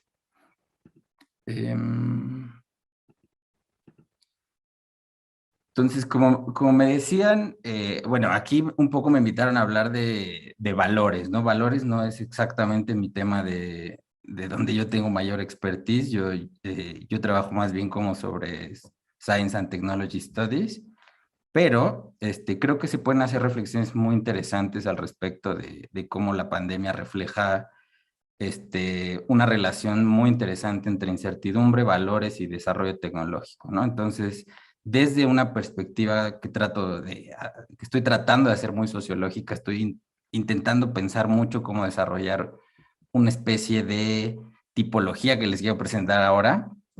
Son todavía como reflexiones un poco generales, y lo que les presento ahora es pues muy esquemático, ¿no? Quizás en otro momento podamos hablar como mucho más en detalle de esto, ¿no? Pero en principio, pues presentar un panorama muy general que frente a otro tipo de enfermedades que antes podrían ser pandémicas, como yo qué sé, la peste bubónica o enfermedades que no se derivaban en el contexto global del que vivimos y que no estaban sujetas a las tecnologías como los antibióticos que tenemos ahora. Las enfermedades que son emergentes, de nueva emergencia, creo que estructuralmente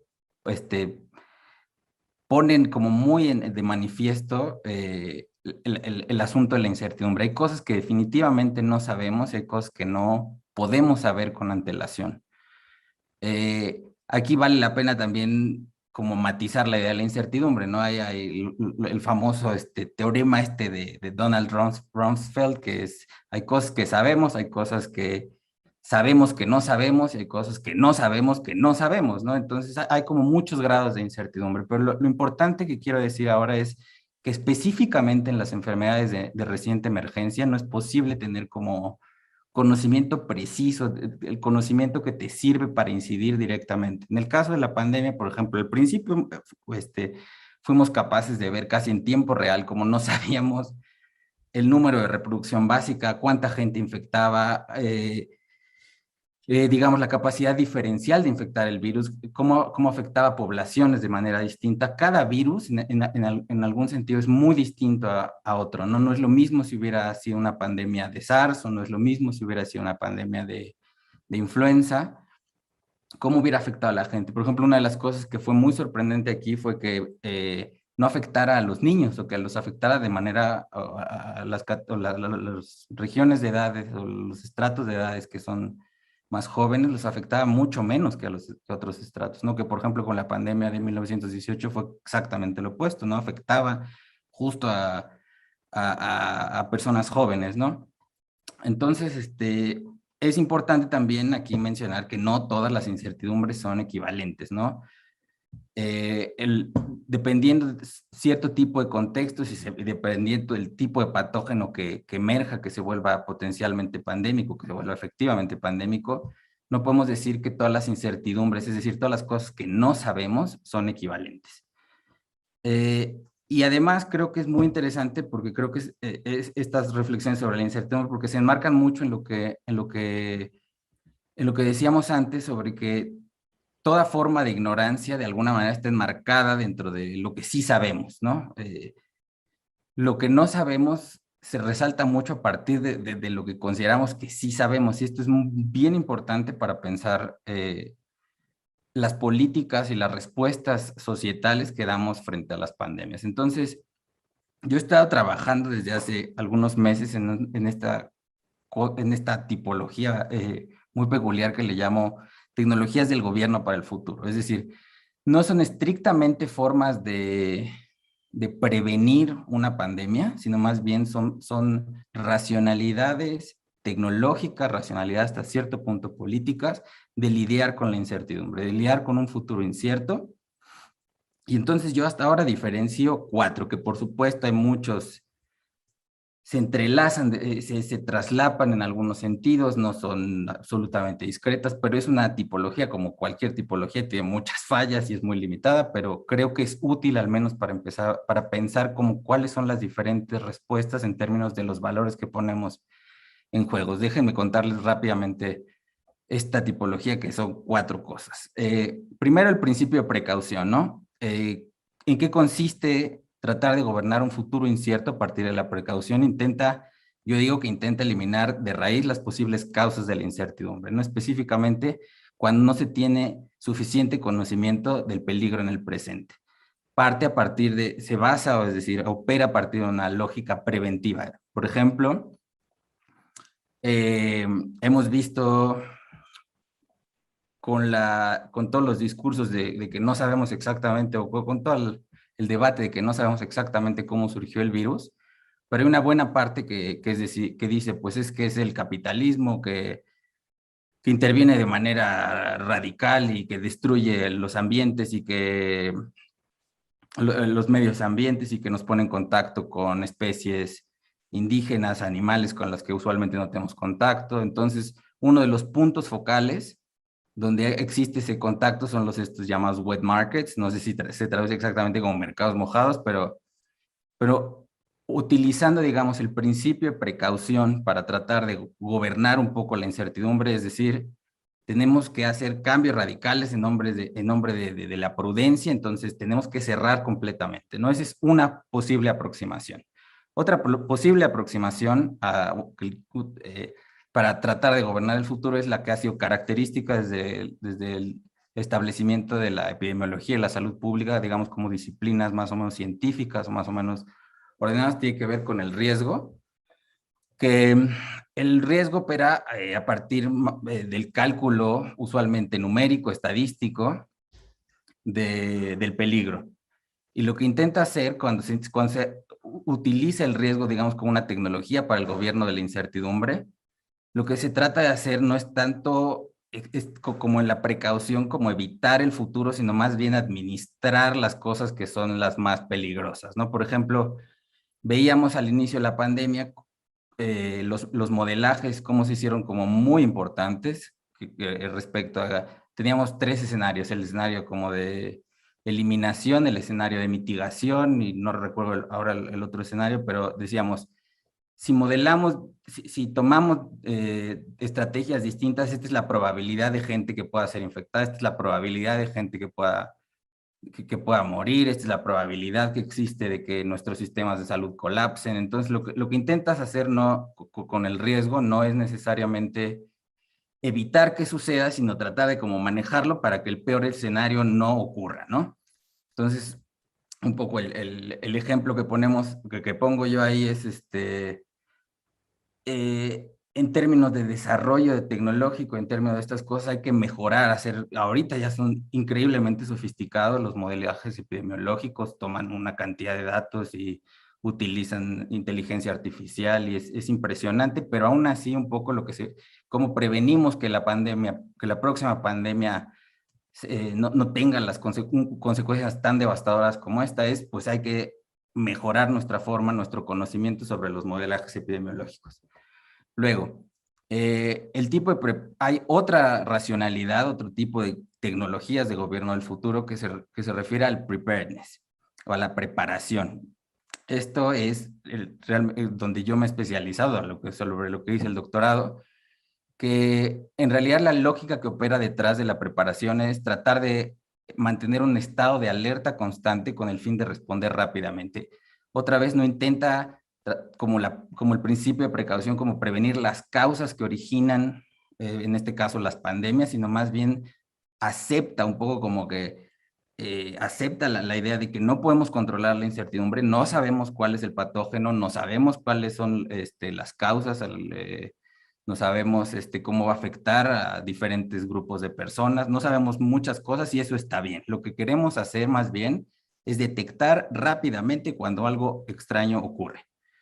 Entonces, con el fin de detectar rápidamente, el tipo de desarrollo tecnológico se orienta a este tipo de cosas como del monitoreo constante del presente. Necesitamos estar digamos, en un estado constante de alerta y me interesa mucho esta cosa como que se basa en la lógica de la anticipación. Vamos a actuar lo más anticipadamente posible para detener en sus inicios lo que puede derivar, si lo dejamos por más tiempo, en cosas, en catástrofes, ¿no? Entonces, por ejemplo, aquí, en otra ocasión me gustaría hablarles si podemos organizar algo después o lo que sea sobre el asunto de todas las tecnologías biométricas de vigilancia en el presente que se han desarrollado a raíz de la pandemia. Y finalmente hay otra racionalidad que identifico, que es la racionalidad de la resiliencia, que en alguna medida se parece mucho con la preparación, pero creo que hay elementos distintos, que en realidad opera no tanto, o el tipo de tecnologías o el tipo de intervenciones en políticas públicas o este tipo de cosas, opera a partir de la adaptación frente a escenarios catastróficos. Lo importante tampoco es evitar que las cosas sucedan, que las pandemias ocurran, que enfermedades nuevas emerjan, sino lo que intenta hacer es cómo hacemos para que nuestras instituciones, nuestras sociedades se recuperen rápido. ¿Cómo hacemos para flexibilizar un poco nuestros sistemas de salud público, nuestra educación a nuestros epidemiólogos, para que no solo sepan hacer una cosa, sino puedan hacer muchas cosas? Por ejemplo, en el caso de enfermedades emergentes, no solo tratar, por ejemplo, enfermedades infecciosas comunes, regulares, sino cómo hacemos, cómo educamos a los epidemiólogos nuevos para que tengan cierto tipo de sensibilidad para tratar enfermedades que no conocen. O cómo flexibilizamos ciertos sectores industriales para que tengan capacidad de producir material médico en caso de emergencia, cómo reconvertimos ciertos sectores industriales. Y esto, en conclusión, solo quiero hacer una rapidísima conclusión para no tomar mucho más tiempo, es cómo se relaciona esta tipología que identifico de tecnologías para el gobierno del futuro con reflexión sobre valores, ¿no? Entonces, de alguna manera, yo digo que cada tecnología del gobierno del futuro no solo refleja distintas respuestas técnicas o tecnológicas, porque efectivamente, en cierto tipo de casos, para cierto tipo de escenarios, hay unas que son más pertinentes que otras, pero no solo refleja cuál es la pertinencia técnica o tecnológica frente a cierto tipo de contexto, también tomar, digamos, estas distintas posturas para enfrentar la incertidumbre de las pandemias refleja posiciones valorativas, refleja cómo valoramos y qué es lo que valoramos. Entonces, ¿qué se quiere proteger y a quién se quiere proteger? Es muy distinto si tomamos, o hasta cierto punto creo que puede ser una diferencia analítica que tiene efectos prácticos importantes. Si tomamos una postura sobre, por ejemplo, su precautoria, ¿cómo se diferencia eso a tomar una postura política de preparación, ¿no? Entonces, los métodos de contención pandémica que elegimos para enfrentar la incertidumbre reflejan un montón de cosas, hablan mucho de nuestras sociedades, hablan mucho de cómo entendemos la vulnerabilidad, hablan mucho más de lo que... Entonces, creo que es como una ventana de entrada para hablar de cosas mucho más complejas. Y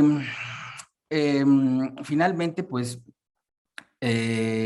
al menos en la Academia Anglo, hay mucho sobre cómo nos vamos a preparar para la próxima pandemia, ¿no? Entonces, creo que esto invita a que pensemos en términos de a quién estamos protegiendo, ¿no? Y cuáles son los medios que vamos a utilizar, porque hay mucha inversión y ahorita hay mucho dinero en Estados Unidos, en Reino Unido, para desarrollo de cierto tipo de tecnologías, especialmente tecnologías biométricas de preparación, cuando yo soy de la vieja escuela de los que piensan que hay que seguir invirtiendo en servicios básicos de salud pública, ¿no? Sobre todo en contextos del sur global como el mexicano que conozco muy bien.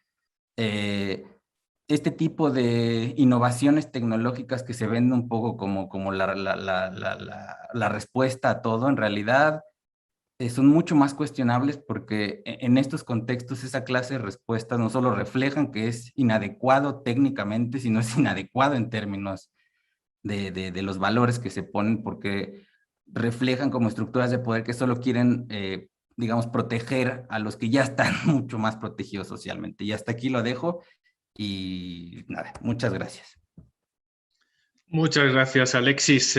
Interesante tu aportación de una perspectiva más analítica, ¿no? De categorizar esos 4 tipos de tecnologías que tú llamas para el gobierno del futuro. Estamos ya sobre la hora límite. También tenemos después que Marius Domínguez Amorós, que es el vicepresidente de la FES, va a cerrar las jornadas de este simposio que hemos tenido durante 4 días, en 2 semanas, pero no quería pasar sin hacerte una pregunta. No sé si, Ana, también tienes alguna pregunta breve para Alexis, así que pueda ser respondida brevemente. Primero tú y luego... Bueno, a mí me interesaba mucho el papel, la diferencia que ha tenido la tecnología en el control de la pandemia en diferentes regiones del mundo, ¿no? Cómo la privacidad y la seguridad han entrado en colisión, y tú que has trabajado mucho ese tipo de discursos sobre la cibersegurización y en la salud global, pues si tenías un comentario breve sobre esas diferencias regionales y, no sé, alguna reacción sobre esto. Sí, creo que hay grupos, por ejemplo, en Latinoamérica, que hay uno muy interesante que se llama Al Sur, que ha tratado de determinar cuál ha sido la efectividad, por ejemplo, de todas estas apps de seguimiento. En Latinoamérica, su efecto ha sido prácticamente negligente. En Europa, por ejemplo, hay ciertos contextos, en Corea del Sur, en otros países, donde sí han funcionado hasta cierto punto, ¿no? Entonces, no es totalmente condenar por asuntos de privacidad o una cosa así. Hay un papel que pueden jugar las nuevas tecnologías, solo que creo que es muy importante entenderlas en su contexto y entenderlas con el contexto institucional donde operan para ver qué tan efectivas pueden ser. Muchas gracias, Alexis. Como siempre, en sociología no hay blancos y negros, ¿no? Hay la respuesta es más compleja, ¿no?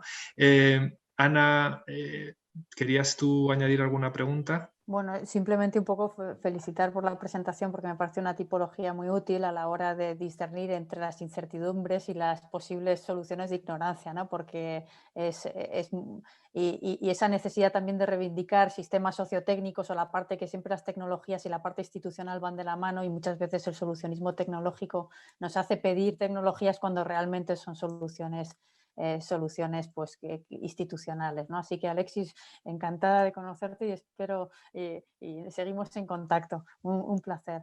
Igualmente un placer para mí también. Bueno, pues muchas gracias a los dos. Hasta aquí llega la sesión de hoy, que ha juntado, bueno, pues 3 continentes, ¿no? 3 ponentes de 3 continentes diferentes en este momento, con 3 estadios de su carrera académica también diferentes, y que creo que ha mostrado algunas claves importantes sobre estas cuestiones de aprendizajes de la pandemia. Y nada más, ahora pues me despido y tiene la palabra Marius Domínguez, vicepresidente de la FES, que va a despedir las jornadas. Muchas gracias. Hola, buenos días a todos. Muchas gracias, Pep. Muchas gracias y felicitaros a tú mismo por la organización y también a Ana, a Alexis y a Eva, que se nos ha ido ya por las excelentes intervenciones de esta mañana. Os felicito porque han sido muy interesantes. Yo, por mi parte, lo que quería como vicepresidente de la FES es dar un poco el cierre de lo que ha sido estas 2 semanas, estos 4 días intensos en que hemos estado hablando, discutiendo, planteando esas miradas, esas perspectivas, esas aportaciones que desde la sociología podemos realizar a lo que ha significado los impactos o los efectos de la pandemia en nuestra sociedad. Dada la hora en que ya estamos y después de las 3 presentaciones, creo que es mi obligación pues también ser el máximo de breve y conciso, ¿no? Para que podamos todos poder terminar una hora prudente. Por ello, si me permitís, centraré mi intervención de clausura en incidir en algunas de las ideas más conclusivas o algunos de los elementos más relevantes que han surgido en las distintas sesiones, sean las conferencias o en los grupos de trabajo del seminario, en los distintos 4 ejes que se llegaron a establecer. En primer lugar, una de las primeras cuestiones que yo me gustaría incidir como tema relevante es lo que ha ido surgiendo a lo largo de todos los días que hemos estado discutiendo y trabajando de lo que podemos denominar la ausencia o la invisibilidad de la mirada sociológica en los análisis y las reflexiones sobre los impactos de la pandemia del COVID, ¿no? Como los sociólogos y las sociólogas no han jugado un papel o no han jugado ese papel que todos pensábamos que correspondía en esta crisis, ¿no? Y han sido los epidemiólogos, ¿no? Esa otra cara de nuestros colegas desde otro tipo de ciencia, aquellas personas que han tomado la voz más relevante o la voz cantante a nivel de su impacto público, ¿no? Y lo que ha sido el nivel más público. Y ello en parte porque tenemos que hacer una propia autocrítica o reflexión por lo que respecta a nuestra área de conocimiento, ¿no? Nuestro espacio está débilmente profesionalizado y no somos visibles para los poderes públicos. Y esta ausencia ha tenido consecuencias importantes en lo que ha sido el devenir del análisis del impacto público. Una de ellas, y yo creo que a nuestro interés, ha sido que todas las medidas y políticas han pivotado casi exclusivamente en una orientación a evitar los contagios, sin incorporar las características sociales en aquellos impactos que todos sabemos que son mucho más poliédricos de la pandemia. Esa mirada, esa perspectiva sociológica no ha ocupado la relevancia que hubiera sido deseable. En segundo lugar, además, y como consecuencia del punto anterior, es que la pandemia del COVID ha puesto de relieve y ha agudizado las desigualdades sociales. Por ello es fundamental un marco analítico que nos permita avanzar en análisis que tengan en cuenta aquellos factores que están funcionando de manera sinérgica. ¿no? Por ejemplo, la crisis del cuidado con la crisis de la sanitaria o la pobreza, ¿eh? Por ejemplo, Capitolina Díaz, una de nuestros colegas, incidía en este tipo de análisis. Y por tanto, entender cómo de forma interrelacionada la crisis sanitaria se vincula con otros factores que tienen que ver con otros elementos como pueden ser la pobreza o la desigualdad, y que nos podría permitir incorporar en nuestros análisis el concepto de sindemia, ¿eh? Un concepto que ya otras áreas de conocimiento están desarrollando de fuerte importante, ¿no? Como una forma, ese concepto de sindemia, ¿no? Como una forma que nos hubiera permitido captar la coincidencia de una crisis, por ejemplo, de atención, una crisis de cuidados, con una crisis de salud o también con una crisis ambiental, ¿no? Esa forma de visibilizar y, por tanto, se hubiera tratado de un concepto que nos habla de la convergencia de los riesgos, de la simultaneidad de las amenazas y de los impactos socioeconómicos desiguales en la población, por lo que ha recrudecido o generado nuevos contextos de vulnerabilidad social. Y en algunas de las charlas y conferencias que hemos tenido se ha llegado a señalar cómo las desigualdades previas han podido actuar como vectores de transmisión del virus, ¿no? Y eso ha sido un elemento que ciertos trabajos han ido destacando. Otro elemento que creo que ha sido de interés en los 4 días que hemos estado discutiendo respecto a los efectos de la pandemia es cómo ciertos estudios iniciales nos han mostrado cómo la COVID-19 es, y sobre todo a partir de la segunda ola, una cuestión de edad, que ha sido el principal, ¿no?, factor de riesgo, pero también de clase social. Y por tanto, de hecho, se ha constatado como a mayor privación socioeconómica, mayor incidencia acumulada de la patología causada por el SARS, ¿no?, por el SARS del COVID-2.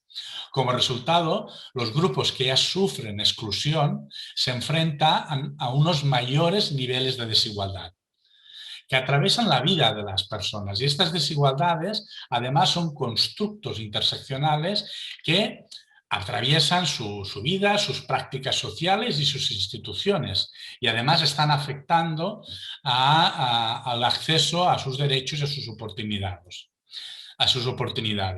Dicha de otra forma, la clase, el género, la generación, la etnia, la nacionalidad han sido variables y factores que a lo largo de los estudios que hemos estado hablando estos días han ido apareciendo. Estas entre otras variables, ¿no? Y que además se cruzan y configuran el impacto de toda medida estatal implementada de forma generalizada en la población. En este sentido, y muy relacionado con esta invisibilidad de la mirada sociológica que antes comentaba, se ha incidido en mostrar cómo la gestión de la pandemia se ha centrado en la contención de la transmisión, dejando de lado el cuidado de otros aspectos relevantes como la salud, la afectividad, la calidad de vida o las desigualdades, más allá de las producidas por la propia enfermedad del COVID. Por ello, ha habido intervenciones que a lo largo de los días nos han señalado la necesidad de campañas que potencien la disminución de la desigualdad y el riesgo de la exclusión. Por ejemplo, estos últimos días y en ciertos territorios de España, los jóvenes vulnerables, ¿no?, más allá de la criminalización y la culpabilización de los colectivos más jóvenes que se está dando actualmente en las últimas etapas de la pandemia. En cuarto lugar, todo lo anterior, todo lo que hemos ido señalando, nos permite revisar con una perspectiva de una sociología con mirada hacia el pasado algunas de las medidas que se han ido adoptando. Por ejemplo, podríamos pensar que se trata o que se tendría que haber defendido medidas específicas de cuidado para la gente mayor, que fueron las primeras víctimas y que están siendo las primeras víctimas. Y en cambio, en aquellos niños y niñas o a las personas jóvenes, hubiera sido de interés poder establecer medidas o acciones que les hubieran permitido seguir su socialización desde un punto de vista más normalizado, ¿no?, con las precauciones debidas, eso está claro, ya que tenemos que pensar que eso aumentó la brecha educativa en momentos muy importantes de la pandemia. Y en cambio tenemos que recordar, y ha habido estudios que nos han señalado, como todas las medidas que se tomaron al principio de la pandemia en ningún momento estuvieron sesgados hacia la vejez, sino que fueron tomados de una forma muy general a toda la población. En quinto lugar, se ha reconocido la gran adaptación de las familias al periodo del confinamiento y cómo la situación excepcional de ese confinamiento tuvo efectos tanto negativos vinculados a la incertidumbre económica y social, pero también algunos efectos positivos, vinculados al hecho de poder pasar más tiempo o pasar más tiempo en familia, el incremento de las redes sociales, el incremento de las redes de solidaridad, etc. El mayor uso de las TICs, por ejemplo, para todos los grupos sociales, ha supuesto un avance hacia la sociedad de la información y el conocimiento. O, por ejemplo, expertos y expertas en sociología del trabajo nos han mostrado cómo el teletrabajo, que ha sido un gran potenciado por el tema de la pandemia, ha permitido, a pesar de las dificultades que ha conllevado, ver las ventajas de este teletrabajo de cara a la conciliación, por ejemplo, ¿no? Y hacia la disminución de ciertas desigualdades en este tipo de análisis. Por último, si nos centramos en el eje temático de las instituciones, la ciudadanía y la sociedad civil, como idea transversal a todo ese eje se encuentra la reflexión y el análisis en torno a la posición que ocupa el Estado actual en un mundo altamente globalizado e interdependiente. Y además marcado por una agenda que tenemos que tener en cuenta muy neoliberal, ¿no? De un lado, la noción de que el Estado era un ente potencialmente minimizado, queda totalmente disipada durante la primera fase de la pandemia, donde la movilización de recursos y la reestatalización de determinados sectores estratégicos permiten ahondar en la discusión acerca de sus límites, acerca de esa visión de Estado de corte neoliberal. De otro lado, se han puesto de manifiesto ideas y reflexiones sobre cuestiones que van desde la respuesta fallida por parte del Estado a colectivos especialmente vulnerables, como fue, por ejemplo, de los ancianos en las residencias en España, hasta el cuestionamiento de las formas de producción y consumo establecidas por el modelo industrializado de las grandes distribuidoras y superficies comerciales. Por tanto, se ha señalado en más de una conferencia, de uno de los trabajos, que la pandemia va a cambiar la vida de las personas. En eso sabemos que ha sido así. Pero también y sobre todo los discursos sobre el sistema y el papel de la ciencia. Yo creo que algunas de las intervenciones y palabras, por ejemplo, de Eva o también de cosas que nos ha comentado hoy Alexis y como no, a Ana, han ido hasta este tipo de análisis y de percepciones. Y por último, únicamente me gustaría finalizar cómo han sido diversas las voces que señalan cómo se necesita seguir estudiando sobre aquellas transformaciones que ha habido a consecuencia de la pandemia. Necesitamos más estudios y más evidencias empíricas. Muchos de nuestros colegas nos señalan que ha sido un experimento social, ¿no? Que puede ser considerado como un experimento social. Pero de aquí necesitamos ir trabajando y encontrar muchas más evidencias de aquellos análisis que de forma intuitiva e inicial hemos estado trabajando. Yo creo que estas han sido algunas de las ideas que se han ido resituando, que me gustaría o me ha gustado a mí por mi parte resaltar lo que ha sido estos últimos 4 días que hemos estado juntos. Para finalizar, pues agradecimientos como vicepresidente de la FES y como persona que he estado coordinando junto a personas de la comisión ejecutiva de la FES, pues tendría que agradecer todo su trabajo, ¿no? Pues a Rubén Díaz, a Marian Ispuzia y a Olga Salido por parte ejecutiva de la FES y como no a Pep Llovera, que ha estado hoy coordinando esta mesa que hemos finalizado con este tema de seminario. Sin ellos hubiera sido difícil poder contar con intervenciones como las que hoy hemos tenido y que tanto interés hemos estado siguiendo. Además, en segundo lugar, quería agradecer a numerosas personas, a las cuales no voy a nombrar, de los distintos comités de investigación y grupos de trabajo que han estado trabajando, han estado ayudando y se han implicado fuertemente en poder, por primera vez por parte de la FES, hacer un evento online y un evento en que nos ha permitido presentarnos y discutir y difundir aquellos trabajos que estamos realizando. Y como no, yo creo que las hemos nombrado en cada una de las sesiones, pero sin María García, sin Patricia Gruber, de la Secretaría de la FES, de la Dirección Técnica de la FES, hubiera sido imposible esta primera experiencia de la FES en en ese tipo de eventos y por tanto nuestro gran agradecimiento por nuestra parte. También ha sido un evento que nos ha permitido una madurez, ¿no? Y empezar a explorar estos nuevos formatos de eventos que estamos convencidos que van a ser mucho más comunes en el futuro y que seguramente van a ser unas de estas consecuencias, podamos decir, positivas o más o menos, que nos va a llegar la pandemia. Dicho esto, por mi parte nada más, agradeceros a todos y a todas vuestra participación, vuestra asistencia y nada más que esperar que el próximo año, en el año 2022, nos podamos ver todos de forma presencial. Ya sabéis, en el próximo congreso de la Federación Española de Sociología en Murcia, que espero que la ciudad de Murcia nos acoja a todos de una forma excelente. Por tanto, por mi parte, nada más. Y con mis palabras clausuramos este seminario. No sé si, Pep, ¿quieres añadir algo más o lo cerramos así? Por tanto, si os parece, damos por finalizado este seminario de la FES, aunque esta tarde aún queda un pequeño grupo de trabajo, este trabajo que coordinaba Pello Vera sobre comunicación, valores, ciencia.